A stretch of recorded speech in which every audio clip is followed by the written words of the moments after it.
Hello again, let's continue with the rest of our stories. He has battled internal stigma for the past 8 years since his HIV diagnosis.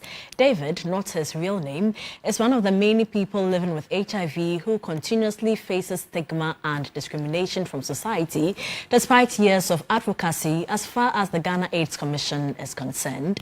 A report by Sarah Apenko.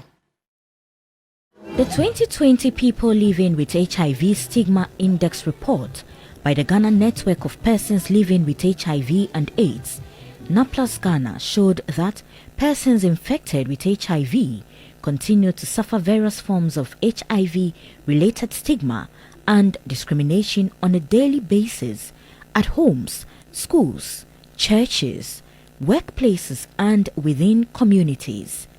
These stigmas and discrimination include eviction from rented or family houses, denial of employment, denial of education, police assistance, health services, violence, physical abuse, sexual harassment, or assault. The effects of stigma and discrimination serve as barriers to seeking health services in general and also prevents the uptake of HIV services. 31-year-old David, after 8 years of being diagnosed with the virus, has learned to manage his internal stigma. The only person who knows my HIV status is my father. During the initial stage, what came in mind was to commit suicide, and it wasn't easy, but along the line, you have hope that most definitely there is hope ahead of you, and with that, you can survive on ARVs. He encourages other people living with the infection who are still struggling to deal with stigma and discrimination. It's about you accepting that the virus is going to live with you for the rest of your life. When you psych your mind to understand that you are going to live with the virus for the rest of your mind, to become at peace with the virus. We have community peer paralegals in the HIV facilities, including the TB facilities as well.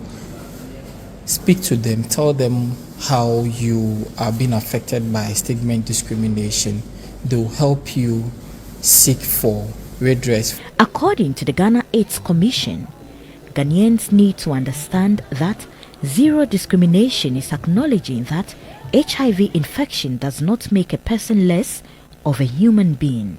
If you don't understand, then you stigmatize. And when stigma is acted upon, you discriminate and you abuse the right of the person. Like refusal to allow children to go to school because they're HIV positive, or schooling with other children. These are things that we need to address. Education and awareness creation about the need not to discriminate against persons living with HIV are critical to tackling the disease. We have people who are in physical pain as a result of HIV and AIDS. They are in psychological distress. Our stories should tell people that if you discriminate, if you stigmatize, you don't help the people living with HIV/AIDS. You are rather worsening their situation. The 2014 Demographic and Health Survey conducted by the Ghana Statistical Service states that 92% of women and 85% of men expressed unacceptable attitudes towards people living with HIV.